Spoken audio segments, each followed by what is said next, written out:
Halo guys, kembali lagi di Riko Official. Jangan lupa like, comment, and subscribe ya. Waktu sudah menunjukkan pukul 10 pagi, tapi belum ada tanda-tanda kehidupan di dalam kamar nomor 1505 itu. Dan memang tidak ada yang berniat membangunkan ataupun mengganggu mereka. Begitulah pesan yang disampaikan oleh Mr. Vanessa Darin. Semua dalam damai, sampai Venita membuka matanya, melihat jam di layar ponselnya dan terkejut. Kalau saja dia tidak menyadari adanya orang lain di kamar itu, tentu saja Venita akan berteriak karena kaget. Dengan setenang mungkin, Venita mencoba melakukan aktivitas paginya tanpa membangunkan Troy yang masih pulas. Berganti baju dan mencuci muka untuk segera berangkat bekerja. Mau kemana? Mendengar suara itu, Venita menghentikan langkahnya. Saya mau kerja, jawab Venita singkat. Emang kemarin gak ngajuin cuti? Itu pertanyaan yang menggelikan. Pegawai kelas rendah macam Venita mengajukan cuti. Bisa libur seminggu sekali saja sudah bersyukur.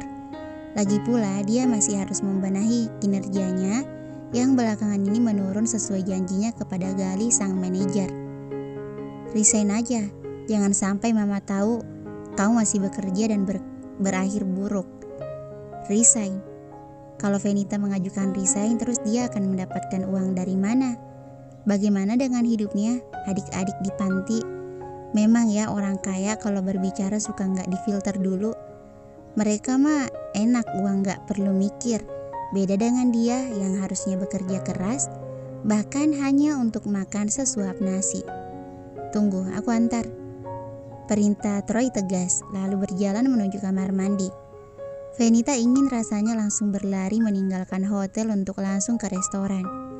Dirinya yakin sang manajer akan memberinya kuliah yang sangat mengesankan karena dia terlambat. Baru memikirkannya, ponsel Venita berbunyi. Telepon itu dari Gali, sang manajer muda kita. Venita di mana? Tanya Gali dengan halus, namun penuh ancaman. Maaf sir, saya masih di rumah, jawab Venita. Oh masih di rumah, nggak mau kerja lagi? Venita bingung harus menjawab apa. Di satu sisi dia ingin bekerja, tapi di sisi lain dia tidak boleh bekerja. Akhirnya dia hanya bisa meringis. Sir, saya akan ke restoran sebentar lagi. Hanya itu jawaban Venita.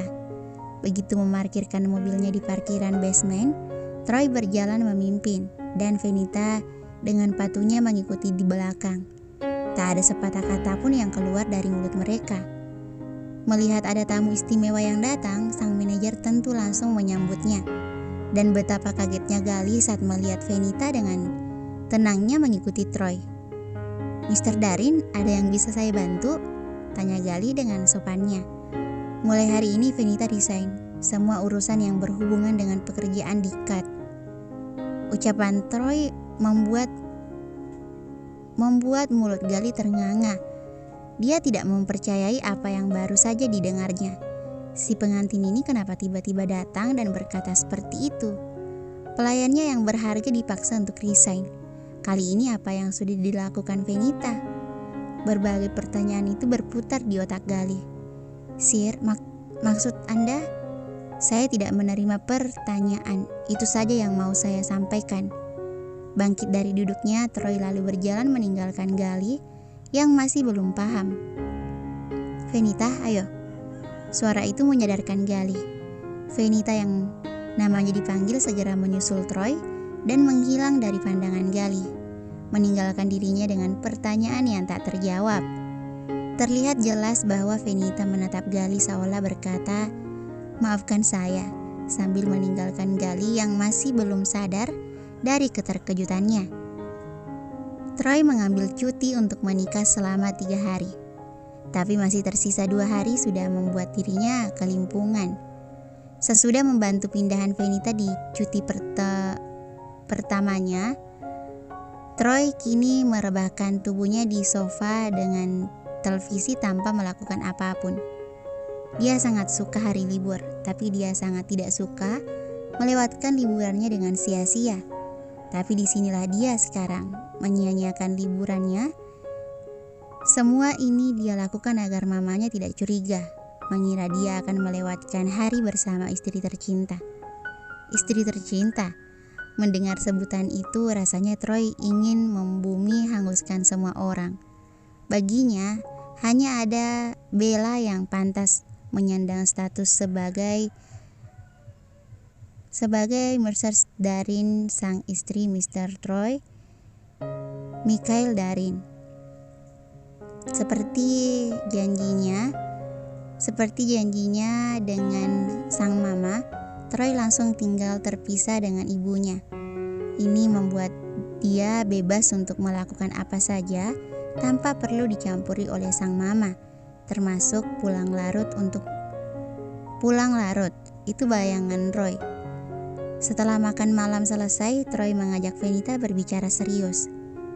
Ini uang belanja kamu, setiap bulan saya transfer ke kartu itu.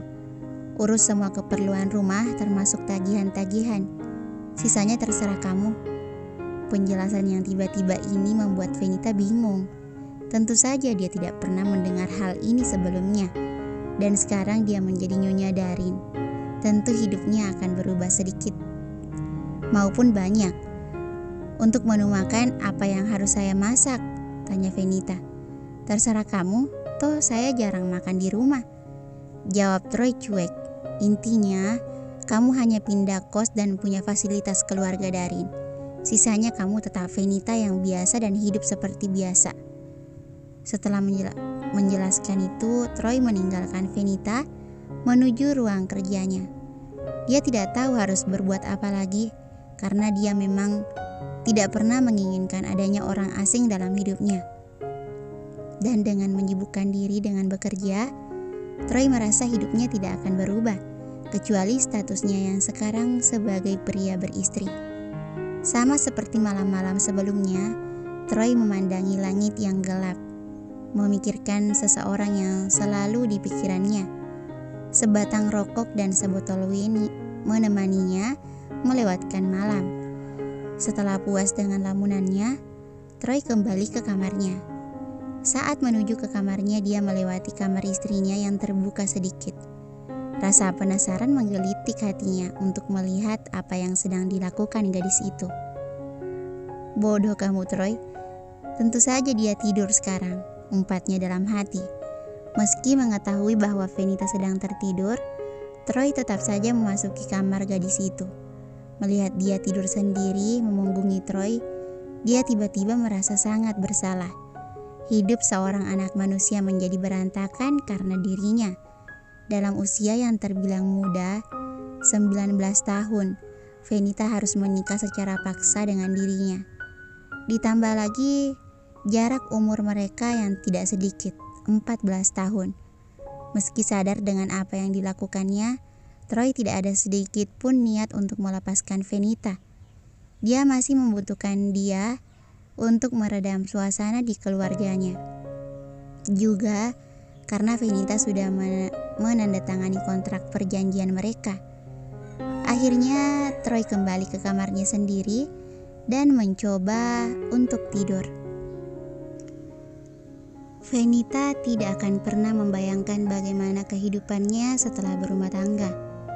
Ada banyak hal yang terjadi yang membuat dia merasa bahwa dia harus banyak bersyukur dengan apa yang Tuhan berikan. Kalau dulu sebelum menikah dia harus bekerja ekstra keras, kini berbeda. Semua fasilitas yang diberikan kepadanya jauh melebihi ekspektasinya. Untuk urusan uang, dia juga tidak perlu khawatir. Setiap bulannya Venita akan menerima uang belanja 30 kali gajinya dulu bekerja di restoran. Bahkan dia bisa membeli apapun dengan uangnya tanpa perlu khawatir uangnya akan habis. Benar, uang Venita tidak akan pernah habis. Itu membuat Venita senang. 1 bulan setelah Venita resmi menyandang gelar Nyonya Darin, ibu berhasil keluar dari ICU. Pencapaian yang beliau raih tak lepas dari campur tangan Tuhan dan Troy. Andai saja lelaki itu tidak menyetujui permohonan Fenita kala itu, dia tidak tahu bagaimana nasib ibu dan juga adik-adiknya di panti asuhan. Dan dengan uang yang dia dapatkan di awal, Fenita bahkan masih bisa merenovasi panti asuhan setelah menggunakan sebagian uang biaya pengobatan ibu. Sebuah berita bahagia yang mampu menutupi kesedihannya selama ini. Hanya membayangkan senyum setiap keluarganya membuat Fenita merasa bahwa dia telah menjadi orang yang berguna. Hari ini Mama ngajak ke kantor. Boleh saya ikut Mama? Tanya Fenita, membuka percakapan di antara dia dan Troy. Sejenak Troy memandang Fenita dengan datar. Kalau bukan karena dia menyebut kata Mama, tentu Troy akan langsung menolaknya. Dengan datar pula, Troy menganggukkan kepalanya. Setelah sarapan singkat yang hanya menyeruput kopi dan menggigit sarapannya, Troy keluar rumah untuk bekerja, tanpa menatap Fenita dan juga tanpa mengucapkan sepatah kata pun. Mendapat perlakuan yang dingin itu, Fenita merasa sedih, tapi dia selalu mengingatkan dirinya sendiri tentang perjanjian di antara mereka dan juga apa yang terjadi dalam hubungan mereka. Iya, dia hanya perlu bertahan selama 2 tahun dan ini semua akan berakhir. Bahkan Fenita juga mengetahui bagaimana hubungan sang suami dengan seseorang yang bernama Bella. Meski dia merasa cemburu, dia tidak bisa berbuat apapun dan dia juga tidak punya hak untuk melarang suaminya memikirkan perempuan yang terlebih dulu mengisi hati Troy. Sayang, kamu udah siap? Suara nyaring Mama menyadarkan Fenita dari lamunannya. Mama, Fenita menyambut mama mertuanya dengan senyuman dan pelukan. Belum mah, ini baru kelar beresin rumah. Mendengar jawaban sang menantu, Madam Vanessa mengerucutkan bibirnya. Darling, kamu nyonya di rumah ini. Kenapa masih mengerjakan pekerjaan remeh ini? Jelas Madam Vanessa tidak menyukai apa yang menantunya kerjakan. Fenita tersenyum. Mah, menantumu ini gak ada kerjaan, jadi gak rugi juga dia menggerakkan badannya untuk membersihkan rumah. Ya udah, sana siap-siap, Mama tunggu di sini. Mama mau minum sesuatu? Tanya Fenita sebelum meninggalkan mama mertuanya untuk ganti baju. Madam Vanessa hanya mengangkat tangannya dan menggelengkan kepala. Segera Fenita ke kamar utama untuk berganti baju.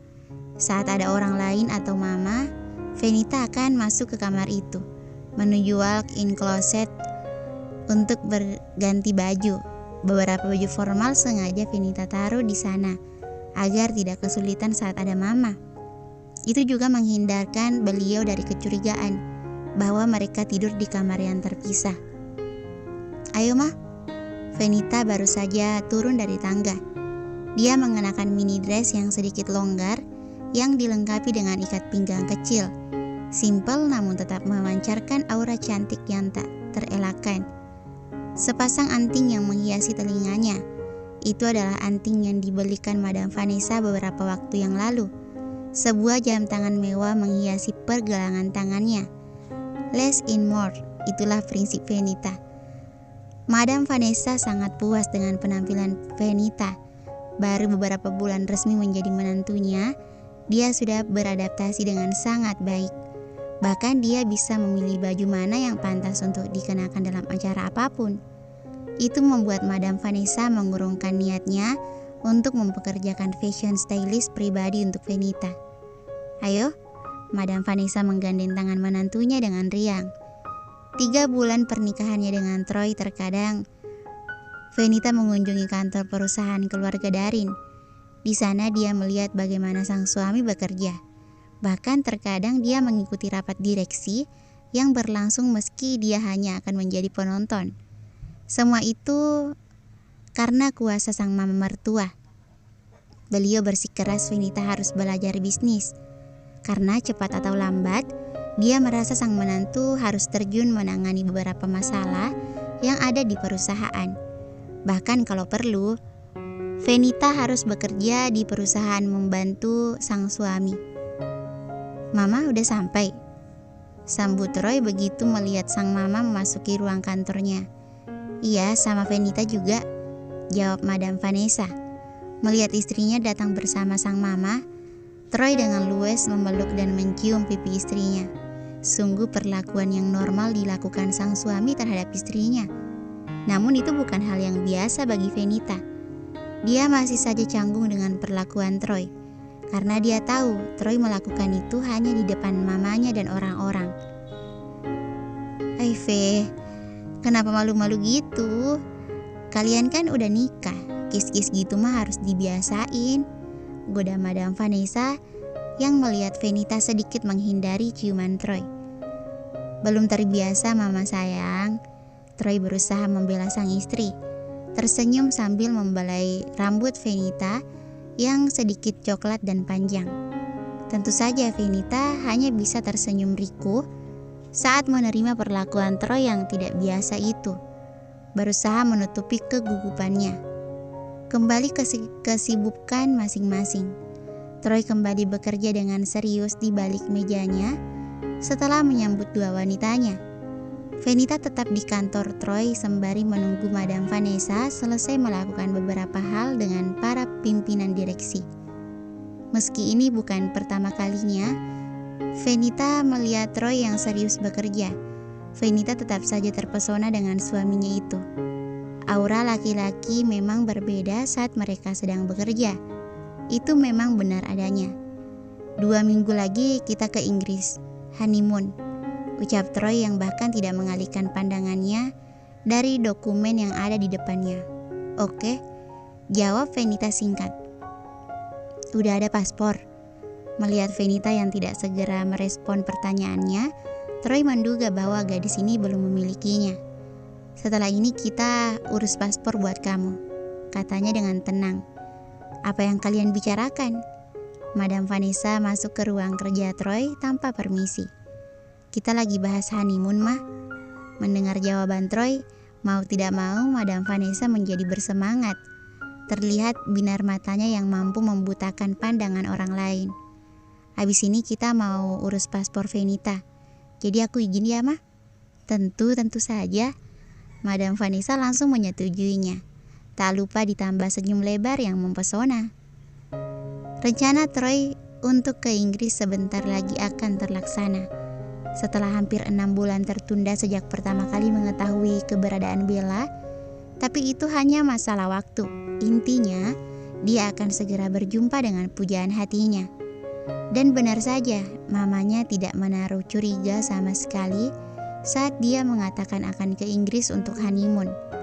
Sepertinya menantu mamanya itu menjadi kelemahan sang Nyonya Darin yang terkenal sadis dan tegas. Siapa yang tahu bahwa perempuan acak yang dibawa ibunya akan sangat berguna untuk dirinya.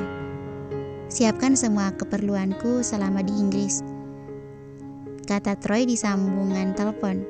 Juga keperluan Miss Venita. Kali ini dia harus membuat perjanjian tak tertulis lainnya dengan Venita agar rencananya berjalan dengan mulus. Bahkan kalau beruntung, dia akan bisa meyakinkan Bella untuk menunggunya selama 2 tahun setelah kontrak perjanjian nikahnya selesai. Atau aku melanggar kontrak? Dengan alis yang naik sebelah, Troy memikirkan beberapa kemungkinan. Tapi kemungkinan yang membuat hatinya paling bahagialah yang dia yakini akan terjadi. Apalagi kalau bukan bersatunya cinta Troy dan Bella. Bersambung, thank you for watching.